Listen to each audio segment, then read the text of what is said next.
Hello, welcome to the channel IQ दाहो। My name is Mansoor Ahmad. जैसा कि आपको यहाँ पे दिख रहा होगा, ये एक फुटबॉल प्लेयर है ऑस्ट्रेलियन फुटबॉल टीम की, जिन्होंने रिसेंटली जो है रिनाउंस किए हैं ऑस्ट्रेलियन सिटीजनशिप को और एक्वायर किए हैं इंडियन सिटीजनशिप को।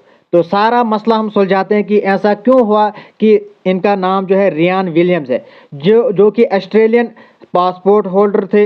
इन्होंने जो है ऑस्ट्रेलियन पासपोर्ट को जो है त्याग कर दिया है और इंडियन सिटीजनशिप को जो एक्वायर किया है for the growth of Indian football.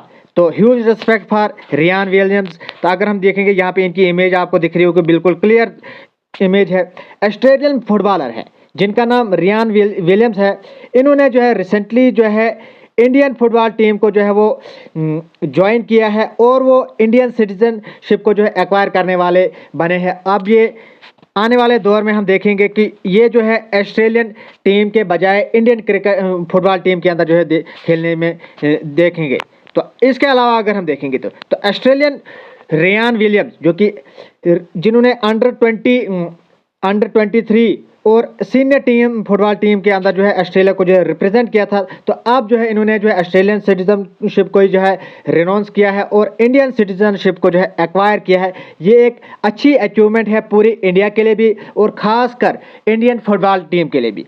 क्यों? क्योंकि आपको पता है रिसेंटली जो है हमारे जो फुटबॉल टीम सुनील छेत्री है, इन्होंने जो है अनाउंस किया है कि वो रिटायर करने जा रहे हैं। तो अब जो है इंडियन फुटबॉल टीम को एक अच्छे प्लेयर की ज़रूरत थी जो इंडियन फुटबॉल टीम को जो इंटरनेशनल लेवल पे जो है आगे ले जा सके। तो इसके लिए जो है एक अच्छी अचीवमेंट है इंडियन फुटबॉल टीम के लिए कि अब जो है रियान विलियम्स जो है, जो कि इंटरनेशनल फॉर्मेट के ऊपर जो है खेल के आए हैं, तो ये जो है थोड़ा सा गाइड करेंगे हमारी इंडियन टीम को ताकि इंडियन टीम जो है आगे ग्रो कर सके। तो आपको पता है आगे भी हम देखेंगे।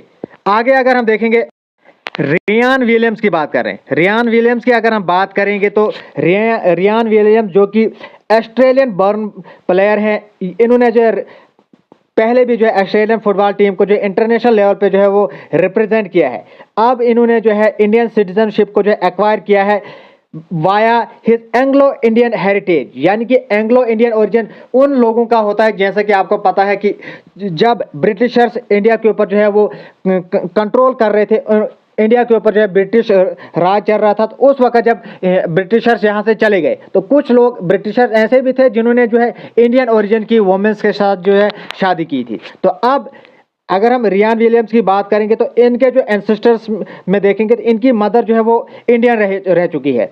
तो अब जो है इन्होंने उस फॉर्मेट की उस बेसिस पे जो है इंडिया से जो है वो गुहार लगाई थी कि मुझे इंडियन सिटीजनशिप जो है वो दी जाए। और ये इनके लिए जो एक लक की बात है कि इनको जो है इंडियन गवर्नमेंट के द्वारा जो है इंडियन सिटीजनशिप जो है वो दी गई है। क्योंकि आपको पता है ऑस्ट्रेलिया है, कनाडा है, वहाँ पे जो है ऑलरेडी ड्यूअल सिटीजनशिप वाला सिस्टम होता है, लेकिन इंडिया के अंदर जो है एक ही सिटीजनशिप होती है, वो भी इंडियन सिटीजनशिप होती है। तो उसके लिए जो है ऑस्ट्रेलियन रियान विलियम्स को जो है ऑस्ट्रेलियन सिटीजनशिप को जो है वो त्याग करना पड़ा और तब जाके जो है इंडियन सिटीजनशिप जो है इनको मिले। क्यों? क्योंकि इंडिया के अंदर ड्यूअल सिटीजनशिप का वो कानून ही नहीं है।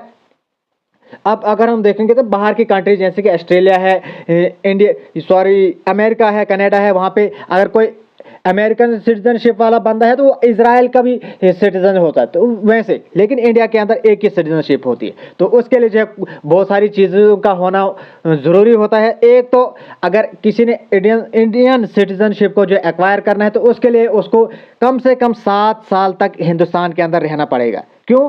कितने?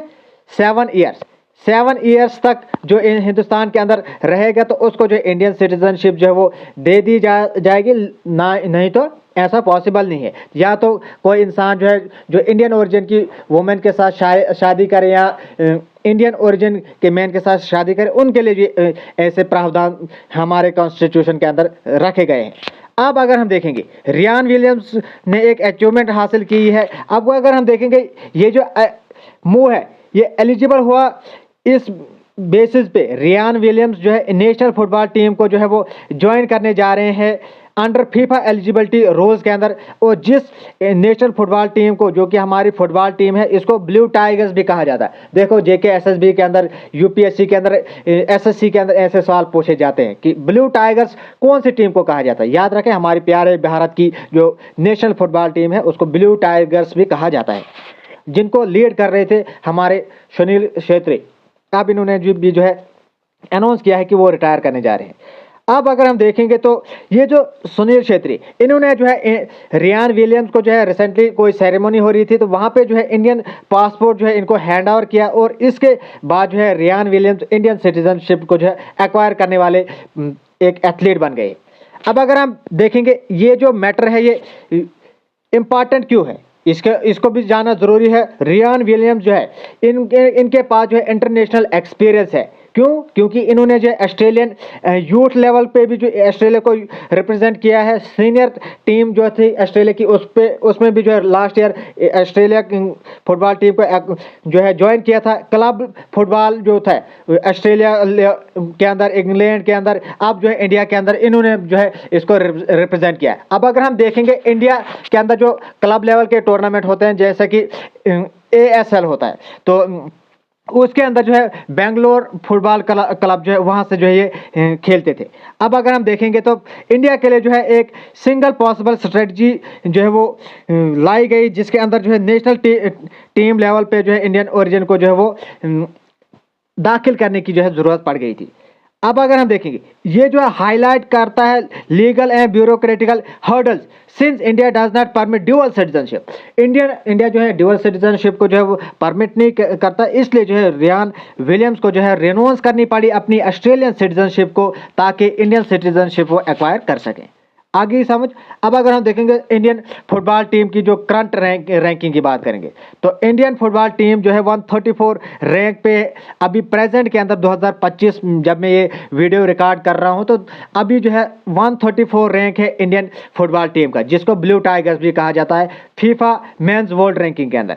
अब अगर हम देखेंगे एशियन फुटबॉल के अंदर, एशियन जो टीम्स है उनके अंदर जो 46 टीम्स है, तो इंडिया का जो रैंक है वो 24 है, काफ़ी वर्स्ट है। तो Indian highest ever FIFA ranking जो रही है आज तक की, वो 94 रैंक रहा है इंडिया का 1996 के अंदर, जब मैं पैदा हुआ था। तो मैं मंसूर अहमद, मेरी डेट ऑफ बर्थ भी जो है 1996 है।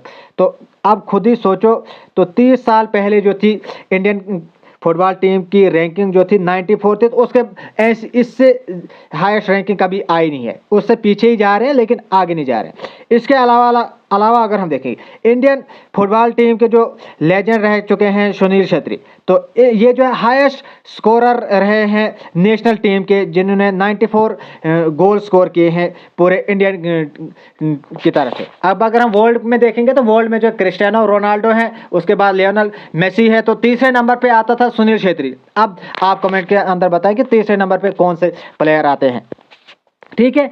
अब अगर हम देखेंगे हाईएस्ट ऑनर्स जो इंडियन फुटबॉल टीम को मिले हैं अभी तक के, वो भी ज़रा देखें।